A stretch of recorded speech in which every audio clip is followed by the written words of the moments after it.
Lieve mensen, de 30ste editie van Festival Schietmacher wordt geopend door ons eigen topgezelschap Nederlands Danstheater. Dat danst de bijzondere klimaattrilogie Figures in Extinction, gemaakt door de Canadese choreograaf Crystal Pite en de Britse regisseur Simon McBurney. Zij delen hun zorgen met ons over de nauwelijks te bedwingen klimaatverandering en het verdwijnen van de ecodiversiteit, maar ze beloven ons ook een sprankje hoop. Deel 1 en 2 zijn al eerder gemaakt, maar nu zijn ze voor het eerst in totaliteit te zien samen met deel 3. Deel 1 maakte op een prachtig gedanste manier duidelijk hoeveel diersoorten wij inmiddels al in al die eeuwen verloren zijn. En deel 2 liet zien dat hoeveel menselijk contact we inmiddels ook dreigen te verliezen, doordat we zoveel achter schermpjes zitten.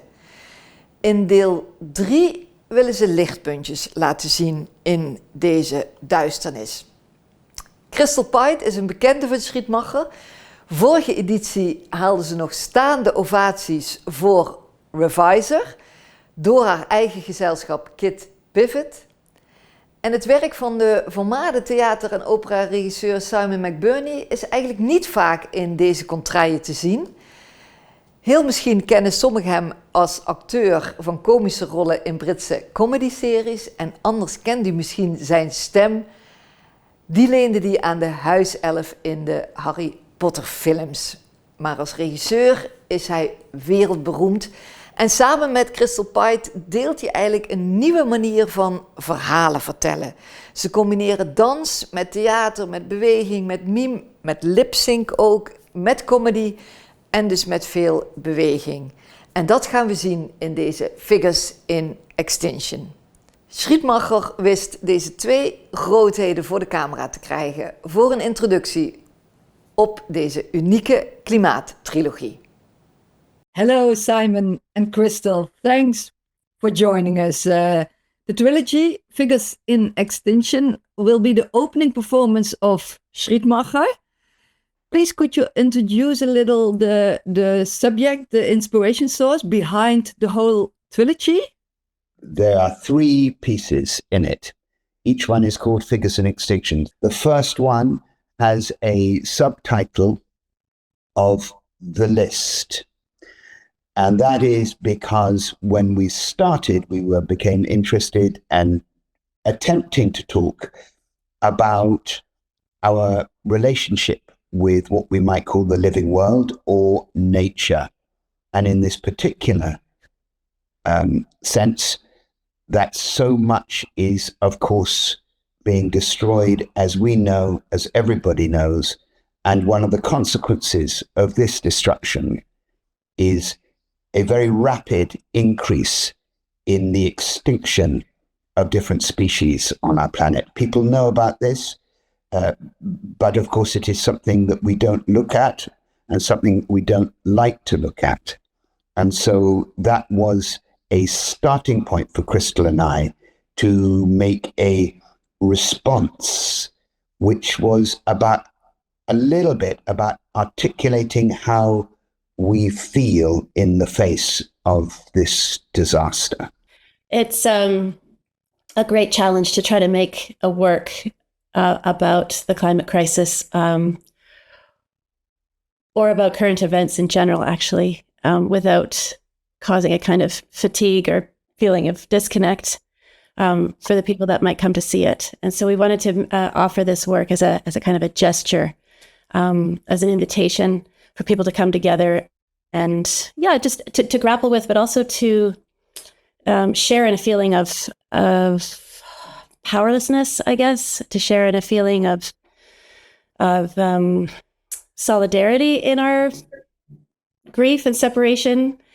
And at the same time, trying to find a way to make a work that wasn't educational or prescriptive, or to try to make something that honored and recognized the species that we are losing, and to try to translate that into choreography, to try to embody both the losses and the feeling of the losses.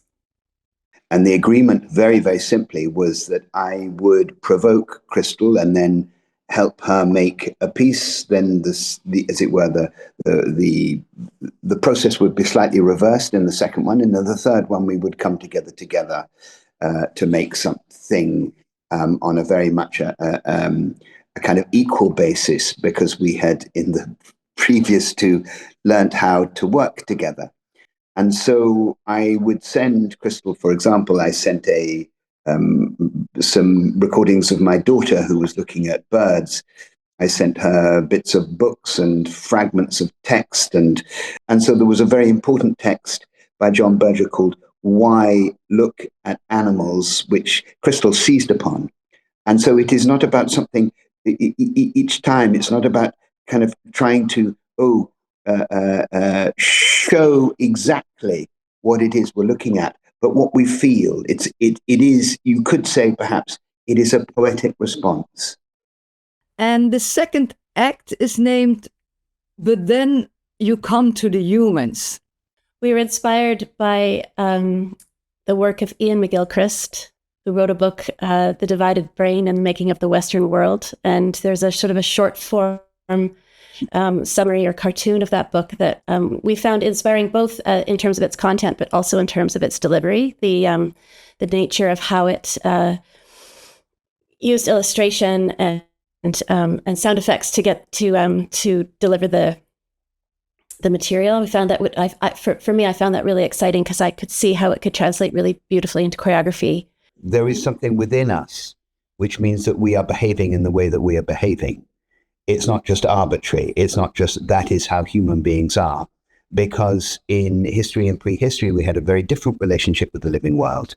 We understood that in order to do something, you had to respect the living world. We, in fact, situated our spirituality within the living world. And of course, since the Renaissance onwards, something has happened to us. We started to think in a very, very different way. We have become ever more materialist. We have, since Descartes, decided that there is a difference between mind and body. We have, since Newton, decided that there is a difference between nature and God. And the way that we think, of course, changes the way which bits of the brain we use. And so this sounds very serious and very heavy. But of course, working with Crystal, she's absolutely hilariously funny and adores making people laugh. So some of this is really very, very funny. I do too. That was my first profession, was just trying to make people laugh. So there is humor in it, as well as a very sort of serious set of themes that run underneath it. Yeah, we make things out of who we are, and as we make the work, it kind of tells us what it wants to be, and we follow that. The dancers are also wonderfully eccentric and hilarious, and so we follow their lead on that as well. I mean, it's not like we set out to make something funny. It's not that we make that decision at the beginning of the process. Let's make something fun. Like, it doesn't work that way at all. And if we tried, we would fail for sure. So it kind of comes out organically and naturally out of the discussions that we have and out of the source material that we're working with. And what happens is when the performers perform it in front of an audience and suddenly they get a laugh, they double up on that the next time, because they rather enjoy the fact that people laugh at them. So it gradually, happily, this color of comedy seeps into the piece. And then the last part is mentioned, requiem, the final part. A requiem means, literally in Latin, it means rest. So I think it's a very appropriate title, because in a sense we deal with the natural world and then we deal with the human world. So what is left? What is the rest? And of course, the rest is the unseen and the mysterious, and many things that we don't know. But human beings throughout time have had a relationship with the dead. And over the last 500 years, we have begun to lose that. And so we think that the dead don't really exist in any form whatsoever. They're just sort of, they're just eliminated in one way or another. And so this piece is partly a question about that. It's not about being heavy about it. It's about looking at it, because in the past, people would have been perfectly happy to look at it. And in our time, people think, oh, don't look at death. Oh, for goodness sake. It's almost considered to be something disgusting. And Crystal, why is dance such an ideal language, such a perfect language for looking at things that we don't know, looking at the mysterious things? I mean, I think it's one of the languages, and it's my first language in a way. So it's often how I approach every subject. But Simon brought this beautiful text by John Bircher called 12 Theses on the Economy of the Dead that became our inspiration, but it also in the performance becomes a kind of backbone for the choreography and for and especially for the more theatrical moments of the work. So I think drawing on that text was a way of generating the physical and the choreographic parts of the creation. I think for me, I love working with the dancers and with dance, but I'm often, I think, at my best when I can be working from a piece of text using a kind of script in order to build the choreography. It feels like I have more meaning, I have more purpose, I have connection to a different language, and the feedback loop that creates seems to be really generative for me. I certainly do better when I have a text to work with or a script than when I'm just sort of in a free fall in a studio without content or words to build on. And you're right, Anita. Like I think dance, of course, is an ephemeral form, and it's always in a state of disappearing. And it's this wordless language that hits us viscerally, and so in that way, dance is a beautiful way to address all kinds of things that are difficult to put into spoken language or that are beyond words. And perhaps dance came before storytelling. So when people needed to contact a mystery, when human beings began to try and contact a mystery, they needed to express it in a form maybe which was beyond words and came from something deep in their own deep pasts. We see animals dancing. Animals dance, animals sing. They communicate. They don't have language in the way that we have it. And so dance, it seems to connect directly, if you like, to the mystery, because the mystery is within our bodies. And the incredible choreography that Crystal has created has,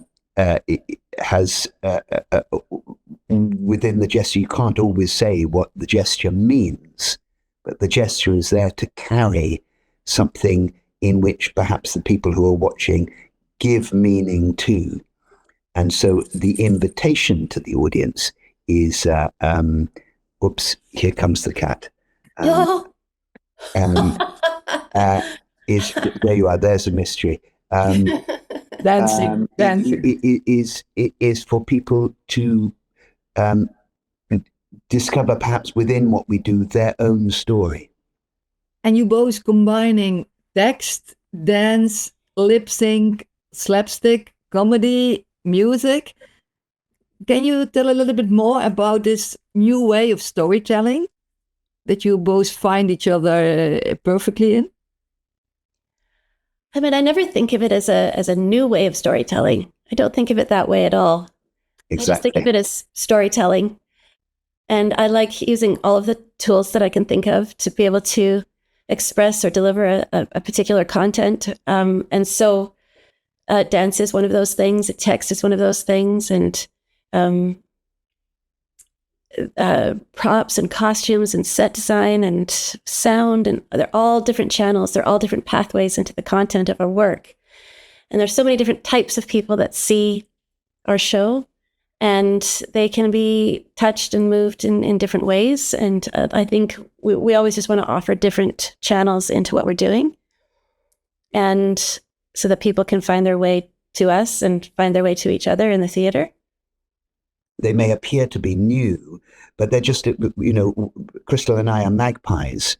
We're ferrets. We just use anything we can, which we that's lying around us. We compulsively try to get hold of what is unsayable and say it through other means, so that we can, in the end, do this specific thing, which is what the trilogy is about. We can connect.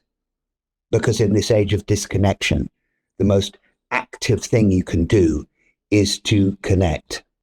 So this trilogy is about looking at the climate crisis, looking at the lot of connection, looking at trying to look at the people we lost, the death. Is there also a sparkle of hope? The great joy of this project, of course, is being able to talk to Simon, but it's being able to talk to Simon with and through the dancers of NDT, and to have them to be part of this conversation, an essential, beautiful part of everything we do every day. And, as I often say, they are the lifeblood of this work. They are the beings that bring it to life. They are the conduit and the delivery system and the heart and soul of it. So, and they are also the future, because they're all young people. Yeah. And so this is their world that we're talking about, their world that they're going to inherit, their world that they're going to have to be responsible for, their world that they're going to have to deal when they stop dancing and they start to do something else. So in that sense, it was very important to us that they had a voice within it. And in the last piece, you do hear their voices more than the others. You specifically hear their voices. You start to identify them both individually and collectively, in a way that you haven't in the first two. And that, of course, is very important to us. There are young people on stage. They are between 20 and 30. Schrittmacher has celebrated the 30th edition. So maybe what is your advice for young people who are starting now their life, their career in a very, very difficult world?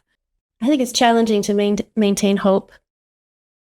It's challenging to keep your energy running in the face of our current situation. And I have to say, one of the things that helps me is to create.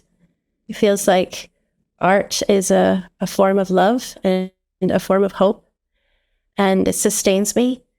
And to be able to make things, to be able to generate, and to be able to be in connection with other people as I do that feels like I'm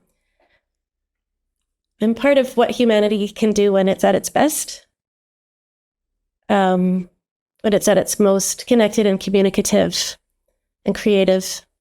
So I draw a lot of strength from that.